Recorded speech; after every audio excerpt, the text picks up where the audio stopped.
Hello everyone, আমি প্রিয়াঙ্কা দে taro trainer. আজকে যে টপিকটা নিয়ে এসেছি সেটা হচ্ছে গুরুর গলা বা ঠাকুরের গলায় মালা, সেটা সম্বন্ধে আমি বলতে এসেছি। ঠাকুরের একটা জিনিস ভেবে দেখবেন, ঠাকুরের গলায় যে মালাটা পরানো হয় না, সেটা কিন্তু অনেক ফুল দিয়ে তৈরি হয়। একটা ফুল দিয়ে কিন্তু একটা মালা তৈরি হয় না, প্রচুর ফুল লাগে। 108টা মিনিমাম ফুল লাগে একটা মালা তৈরি করতে, তারপর গিয়ে সেটা ঠাকুরের গলায় পরানো হয়। কিন্তু ওই 108টা মালা যে তৈরি হয়, প্রত্যেকটা ফুল কি একই রকমের হয় সাইজের? দেখতেও কিন্তু একই রকমের হয় না, সবগুলো কিন্তু একটু হলেও ডিফারেন্স থাকবে। কিন্তু সেটা যখন মালায় তৈরি হয়ে যাচ্ছে, তখন কিন্তু আমাদের সেই ডিফারেন্সটা চোখে পড়ে না, যে কোনটা ছোট কোনটা বড়, কোনটা একটু লম্বা কোনটা একটু তেরা ফুল আছে, সেগুলো কিচ্ছু চোখে পড়ে না। কিন্তু সিঙ্গেল সিঙ্গেল যদি আপনি নিজের সামনে ফুল সাজিয়ে রাখেন, আপনার কিন্তু চোখে পড়বে এই ফুলটা একটু তেরা, এই ফুলটা একটু বেশি বড়, এই ফুলটা একটু ছোট, এই ফুলটা একটু বেঁকা। সিঙ্গেল সিঙ্গেল কিন্তু চোখে পড়বে।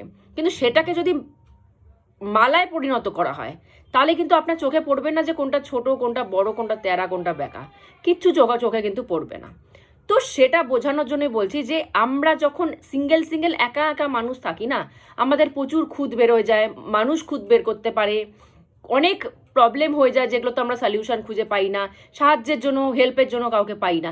কিন্তু আমরা যদি সবার সাথে চলি, মানুষকে সাথে নিয়ে চলি, একটা গ্রুপ নিয়ে চলি, একটা টিম নিয়ে চলি, তাহলে কিন্তু বাইরের থেকে মানুষ এসে আমাদের খুঁত ধরাতে পারে না। একটা মানুষের খুঁত ধরাতে পারে, কিন্তু একটা মানুষের সামনে যদি 10টা মানুষ দাঁড়িয়ে থাকে, সে কিন্তু খুঁত দেখানোর সাহসই পাবে না। সে আপনার হেল্প দরকার পড়লেও হেল্প করতে আসবে, কিন্তু কেন?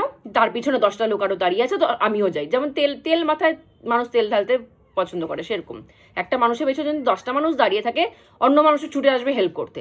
কিন্তু একটা মানুষ যদি সিঙ্গেল থাকে, অন্য মানুষও তাকে আসবে না হেল্প করতে। তো সেরকমই আমাদের ঠাকুর বলে গেছেন, তুমি একা শুধু বাজবে না, তুমি সবাইকে নিয়ে বাজবে। তুমি একা শুধু ঠাকুরের কন্টাকে চলে গেলে তো কি হলো? সবাইকে ঠাকুরের কন্টাকে আনার চেষ্টা করো, সবাইকে সাথ দাও, সবাইকে হেল্প করো। সবাই জানি একসাথে ঠাকুরের সাথে কাজ করতে পারি, একসাথে ঠাকুরের সাথে কন্ট্যাক্ট করতে পারি। একটা টিম, একটা গ্রুপ হয়ে থাকো তোমরা একসাথে। একা বেঁচে কোনো খুশি নেই, সবাইকে নিয়ে চলতে যতটা খুশি। তুমি যার সাথে কথা বলবে ঠাকুরের কথা বলবে। তুমি একা কথা বলছো, অপোজিটে মানুষ থেকে কোনো রিয়াকশন আসছে না, তাতে কিন্তু তোমার মজা লাগবে না। তুমি একটা মানুষকে ঠাকুরের মানুষ তৈরি করে দাও, তুমিও ঠাকুরের কথা বলবে, সেও ঠাকুরের কথা বলবে, দুজনে মিলে যখন তোমরা ঠাকুরের কথা বলবে, তখন তোমরা আসল মজাটা পাবে। তুমি একা শুধু ঠাকুরের কথা বলে যাচ্ছ, তার কোনো রিয়াকশন পাচ্ছ না, তোমারও কিন্তু বেশিক্ষণ তো আমার কথা বলতে ভালো লাগবে না। ঠাকুরের কথা, আমার কথা কিন্তু বেশিক্ষণ বলতে তোমার একা ভালো লাগবে না। কিন্তু যদি একটা গ্রুপ মিলে বসে ঠাকুরের, সবাই ঠাকুরের কথা বলছে, তাহলে কতটা তোমরা আনন্দ পাবা।